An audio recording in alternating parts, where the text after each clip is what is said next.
विवान को पता चल जाएगा गौरी और गोलू का राज, असली सच क्या है। गोलू को मोहना से बचाएगा विवान। जी हाँ दोस्तों, हम बात कर रहे हैं स्टार प्लस के शो जादू तेरी नज़र। अगर आप इस चैनल पर नए हैं तो इसे सब्सक्राइब कर दीजिए और साथ ही बेल आइकन दबाना ना भूलें। वीडियो अच्छा लगे तो इसे लाइक ज़रूर कीजिएगा। चलिए आगे बढ़ते हैं दोस्तों। जादू तेरी नज़र के एपिसोड की शुरुआत विवान द्वारा गौरी को बचाने के लिए दौड़कर सुनहरी पर हमला करने से होती है। इस अफरा तफरी के बीच बैठी एक धुआं बम फेंकती है और भाग जाती है, जिससे गौरी कुछ पल के लिए कमज़ोर पड़ जाती है। लेकिन विवान वहां मौजूद होता है और जैसे ही धुआं छटता है उसकी आंखें दूर से एक दूसरे से मिल जाती हैं।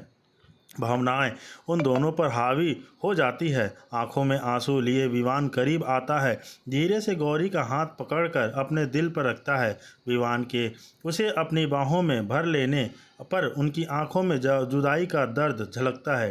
गौरी उसे वापस पकड़ने के लिए ललचाती है, लेकिन अंदर ही अंदर कुछ उसे पकड़ लेता है, जो चुपचाप पीछे हट जाती है।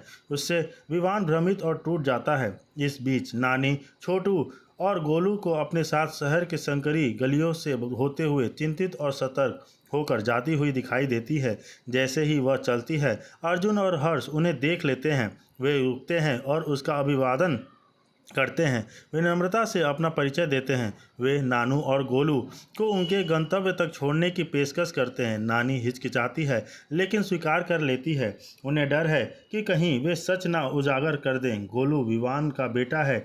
उनके चेहरे पर बेचैनी और विनम्र शब्दों के पीछे एक तत्परता की भावना दिखती है। अंधकार में वापस विवान गौरी से भिड़ जाता है। उसकी आवाज़ कांपती है जब वह उससे पूछता है कि उसने सच क्यों छिपाया। वह उसे कैसे पीड़ित होने दे सकती है, यह मानते हुए कि वह हमेशा के लिए चली गई थी। वह उसे बताता है कि उसे हमेशा से विश्वास था कि भाग्य उन्हें एक और मौका देगा। लेकिन गौरी अपने भावनाओं को दबाते हुए उसे स्वीकार करने से इनकार कर देती है। वह उसे बताती है कि वह गलत है, कि वह गौरी नहीं है, और चली जाती है।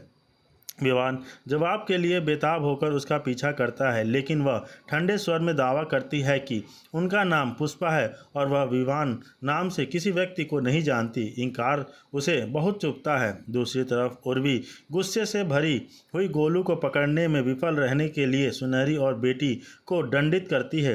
वे वापस बहस करते हैं, उसे अपनी अपनी सफलताओं की याद दिलाते हैं। अपने गुस्से में उर्वी भड़क जाती है, लेकिन सुनहरी उसे गोलू के सुनहरे बालों का एक टुकड़ा देती है, जो खुद को छुड़ाने की आखिरी कोशिश है।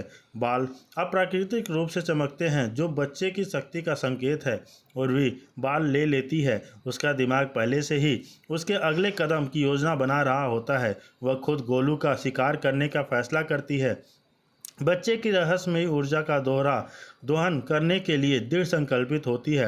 विवान हार मानने को तैयार नहीं है। एक बार फिर गौरी का पीछा करता है। वह उसे परेशान करने के लिए माफ़ी मांगता है और उसे विनती करता है कि वह बताए कि क्या हो रहा है। वो दयान के बारे में पूछता है, जो उसे परेशान करता है, लेकिन गौरी सावधान रहती है। वह केवल इतना कहती है कि एक आत्मा पुष्पा नाम की दयान उसके पीछे है। विवान यह मानने से इनकार करता है कि उनका नाम पुष्पा है। अगर वह दावा करती है कि वह गौरी नहीं है, तो वह उसका नाम कैसे जानती है। तनाव तब और गहरा हो जाता है जब गौरी दर्दनाक सच्चाई से बसती हुई दूसरी ओर देखती है। विवान उसे बताता है कि वह उसके बिना 3 खाली साल जी चुका है और अब वह बस समझना चाहता है कि क्या हुआ, वह कहाँ गायब हो गई थी। गौरी और विवान के साथ वापस आकर भावनाएं बहुत बढ़ जाती हैं। विवान को लगता है कि गौरी कुछ छिपा रही है। वह उसकी चुप्पी का कारण जानना चाहता है। वह क्यों गायब हो गई थी और वह कहाँ चली गई थी। वो उससे दूर क्यों रह रही। उसकी आवाज़ में चोट भरी हुई है, लेकिन गौरी चुपचाप रहती है। उसका दिल टूट जाता है। जैसे ही वह फिर से मुड़ने की तैयारी करती है, उसे कुछ दिखाई देता है। हवा में गोलू के कपड़ों का एक टुकड़ा घूम रहा है। दूर से गोलू हल्के से रोता है। गौरी का दिल धड़क रहा है। उसे अपने बच्चे की मौजूदगी का एहसास होता है, लेकिन डर उसे जकड़ते रहता है। नानी रोते हुए लड़के को शांत करने की कोशिश करती हुई दिखाई देती है। वह घबराई हुई इधर उधर देखती है। अचानक हवा फिर से तेज हो जाती है। पत्तियां घूमने लगती हैं। वस्तुएं जमीन से ऊपर उठने लगती हैं।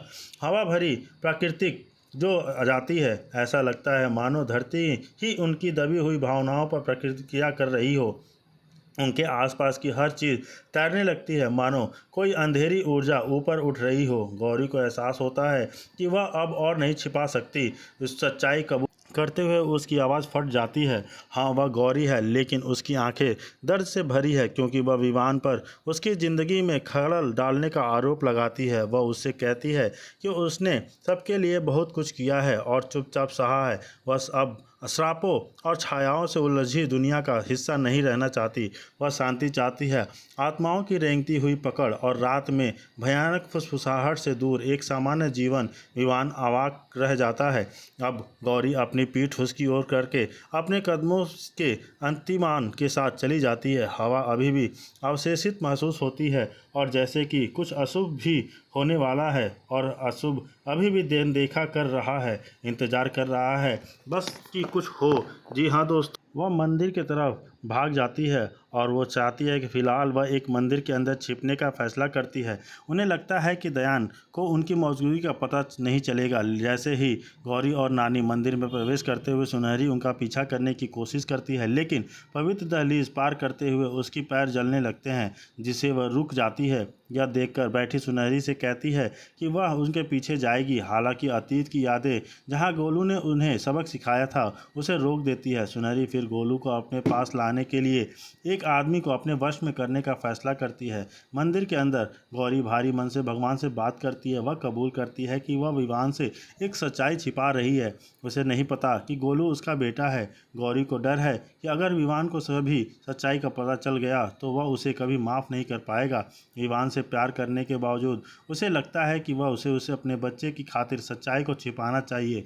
वह भगवान से कहती है कि काश वह रिश्वा के रूप में अपने भाग्य से बंधी ना होती, ताकि वह विवान के साथ खुशी से रह पाती। इस बीच सुनहरी के पास मौजूद आदमी गोलू को ले जाने के लिए इरादे से मंदिर की ओर बढ़ता है।